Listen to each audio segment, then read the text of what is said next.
Hey, what's going on everybody, and welcome back to Dying Light, the full story and side quest walkthrough. We're gonna go ahead and use our survivor point. So this game has three separate skill trees. Like I said in the last video, there are three main pillars to the game. There's your crafting, which is your survival skill tree. And then there's the agility skill tree, which is all your parkour, and the power skill tree is all your combat stuff. And they all level up based on things that you do. So Survivor, you get points for completing missions, for rescuing these random encounters, for rescuing survivors and taking out patrols and things like that. The agility you get every time you jump, basically. Anytime you climb or jump or do anything parkour related, you'll get points. And then your power, obviously, is going to be when you fight zombies. And we're probably going to be leveling up a little differently. It all depends on your playstyle. I know a lot of people prefer the combat in the game. Personally, I prefer the parkour, so I run away a lot. My agility levels up very quickly, but my power, not so much. So I'll have in the description, I'll have links to lists of all the skills that I purchase and at which levels I purchased them. So even if we level up slightly different paces, you can see and still copy all those same skills that I'll be using. You may get them earlier or later than I do. Excuse me. Alright, so this mission is very important in that it unlocks safe houses. It's your first safe house unlocked here. And your first real one-on-one encounter with zombies. Easiest way to take them out, aim for the head. And at this point in the game, your weapons are very weak, so it's easiest to knock them to the ground and then just start wailing on their heads. It's brutal, but this is a brutal game. It's very brutal, very difficult in these early couple hours. And inside here is going to be a fast zombie. You just want to try and lure him outside.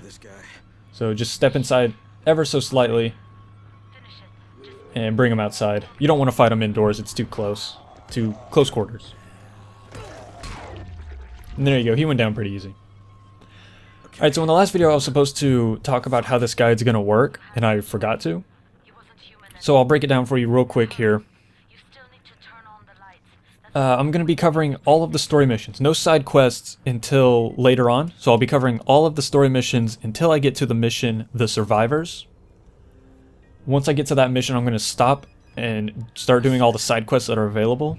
And that'll cover all side quests in the slum area. It's, I think, 32 side quests. Almost. Just give me a second. So once I do all those, then I'll start back on the story mission, and I'll... then when we get to Old Town, which is the second map, it'll break down a little bit differently. But I'll cover that when we get to it. So for now, just know I'll be doing nothing but story missions until I get to the Survivor quest.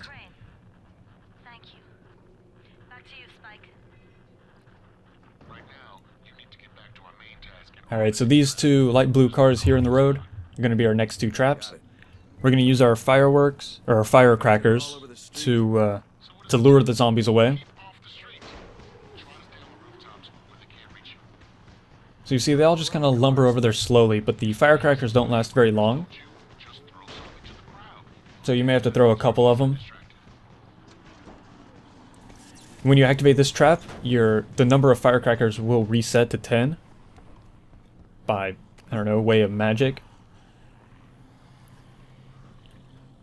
And this is normally a good spot to stand, but a zombie happened to spawn up here.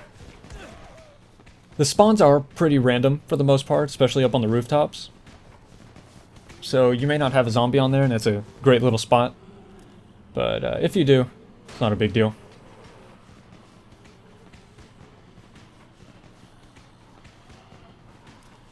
So just keep throwing firecrackers off over here.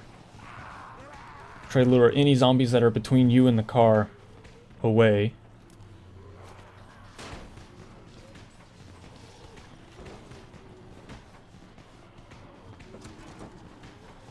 All done with the car, Spike.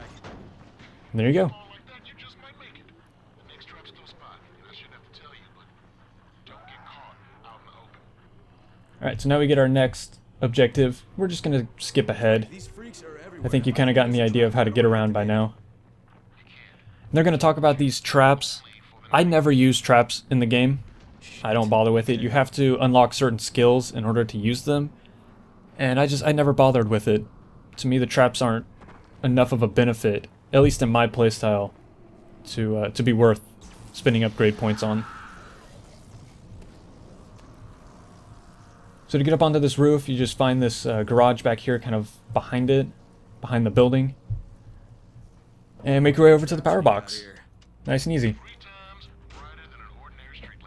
And then directly behind me, there are some boxes and things you can loot if you want to.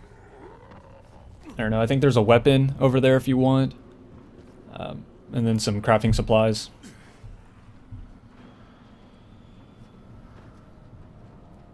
Box number 2, just right across the street.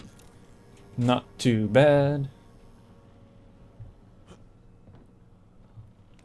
And at this point in the game, you should be looting everything. If you ever see anything that looks like you can open it, stop and try to, collect anything that's nearby. Because you absolutely need crafting supplies at this point.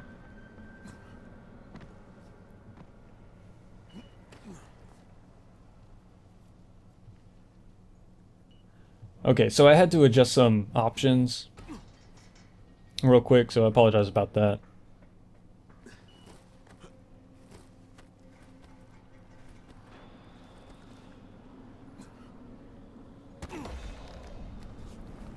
Oh, there we go. There's an agility level up. I'm not going to get that quite yet. I'll worry about that in a minute. Okay, lights are all set.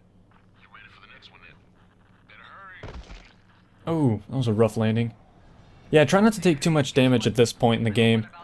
Medkits are few and far between, and you don't have a whole lot of money, so you can't buy extra medkits right now. Gee, Or they're, thanks.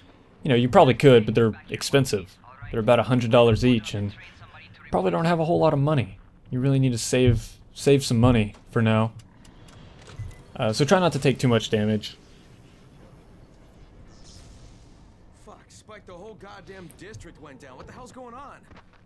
Not again. Alright, so I'm heading off to the next objective because I know where it is. It should pop up. Yeah, there it is. Gotta go fix the lights. Hey, this blackout has really put us in a tight spot. We're defenseless here. Plus the safe zones and some of my traps are down too. We need to get that power up and running. Alright, so this is your first encounter with one of the big zombies. I forget what they're called. I think they're, oh, they're goons. Goons. Oh, here's your agility level up. You can get the dodge. Get the dodge skill. That's cool. That'll be useful later on.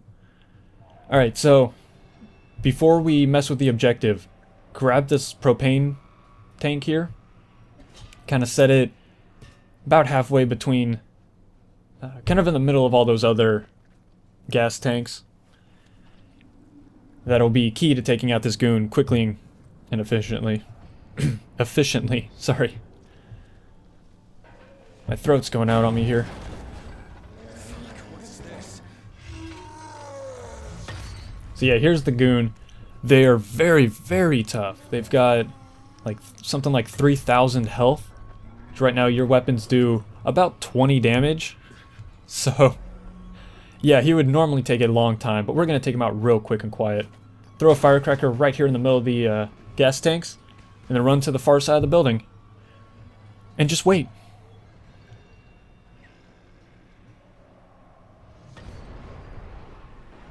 There you go, that means he's down. Double check before jumping down that he is actually dead. But if you placed the can where I did, kind of in that same area, you should be good to go. So loot his body. There's a chest up here with a medium lockpick.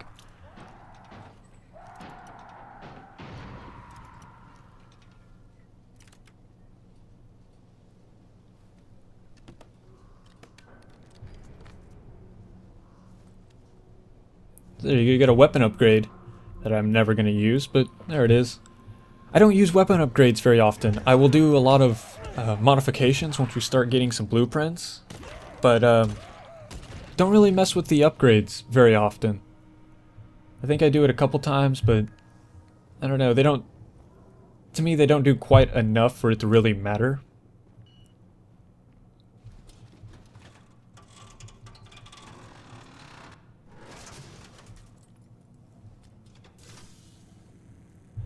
Alright, let's turn the lights on.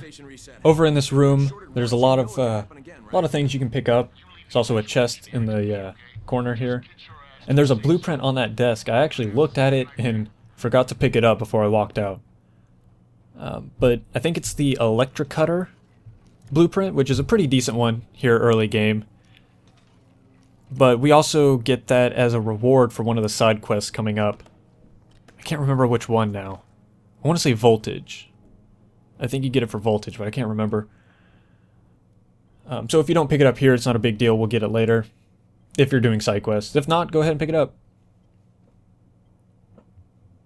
And now, I may skip a lot of looting sections in this guide, but I will never skip over blueprints. If I ever find a blueprint, I'll be sure and highlight that so that you can find it yourself.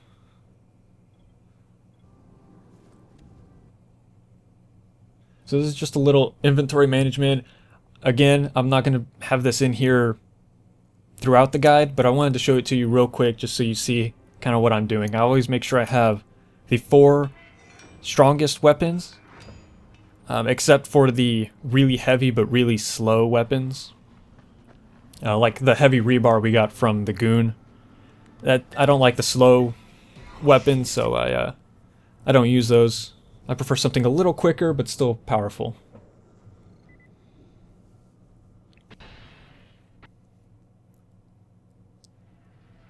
Green, you awake? Spike, what's going on? Something bad happened. We need to talk. Alright, so now we need to make our way back to Spike. And again, I'm going to skip ahead here. You should know how to get around the city by now. Or at least the basics of it. Spike, what's up? So get back here, talk to Spike. Skipped all the dialogue there. You'll get your experience, which gives me a new rank up. And Spike will now act as another quartermaster. So again, be sure you grab everything off of him. And there's our survivor rank. Going for the backpacker this time. Increases your inventory. At least when it comes to weapons and equipment.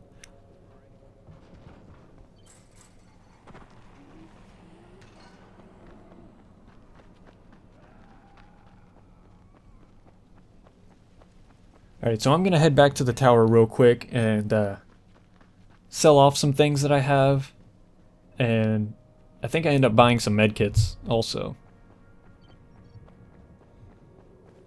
So again, this is something that I'll be cutting out throughout the guide. I just wanted to show it to you this first time around so you see kind of what I've been doing.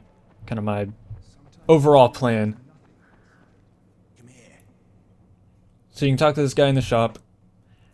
All shops will have at least 2 medkits.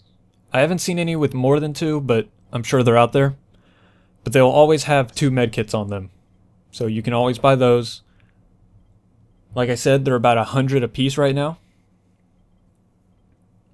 So what I'm going to do is organize my equipment, try and keep the 4 best weapons in my immediate inventory. And then in my backpack, I'll keep 1 weapon that's kind of in the same, like the 5th best weapon I'll keep as a backup.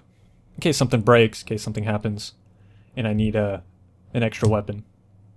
Now I'm also going to sell my cigarettes, but not the coffee, because I'm saving up the coffee for a side mission that'll be coming up. But again, if you're not doing side missions, sell the coffee, they're worth a lot of money. So there we go, 6 medkits already. Second mission of the game, we've got a bunch of medkits. That's awesome. That'll definitely make some of these upcoming fights easier.